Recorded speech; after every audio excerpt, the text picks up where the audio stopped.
Dobar dan, dobrodošli u recepturu. Danas pravim ukusan banana kruh koji možete pripremiti brzo i jednostavno. Uz ovaj recept kruh će ispasti fino mekan, vlažan i prozračan, a bit će odličan za svaku priliku pa i predstojeći Uskrs. Prvo ću na štednjaku uz miješanje otopiti 150 g maslaca, pa ga ostaviti da se prohladi. Trebamo 4 veće zrele banane koje ću oguliti i ubaciti u širu posudu.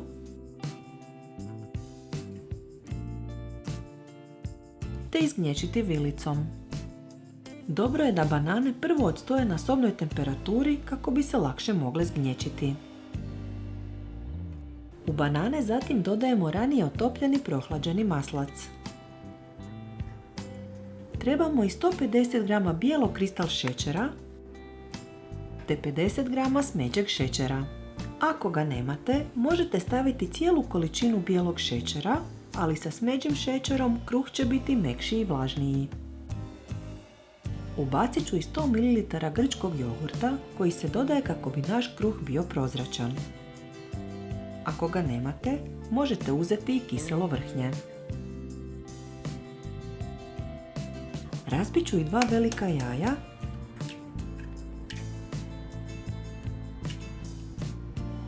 te dodati 2 žličice ekstrakta vanilije, pa sve izmiješati pjenjačom.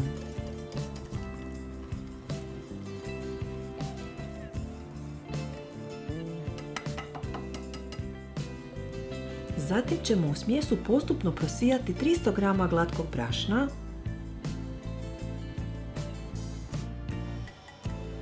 kao i 5 g praška za pecivo i 8 g sode bikarbone.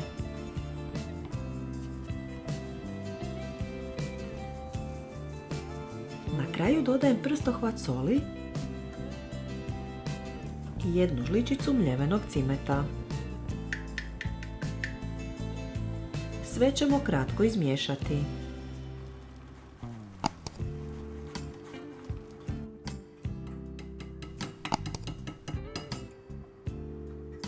Koristim kalup za kruh dimenzija 28 x 11 cm kojeg treba namastiti i pobrašniti.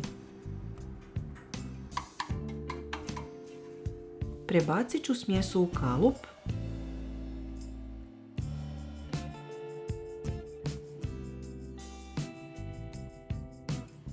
te je malo poravnati po vrhu.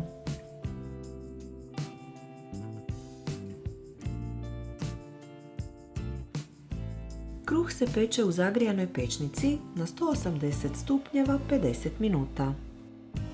Kad je pečen, ostavljamo ga koju minutu u kalupu, pa ćemo ga oprezno obrubiti nožićem. Zatim ću preokrenuti kalup i izvaditi ga, pa ga ostavljam da se ohladi na sobnu temperaturu prije rezanja i posluživanja. Nadam se da ćete i sami uskoro probati ovaj odličan banana kruh.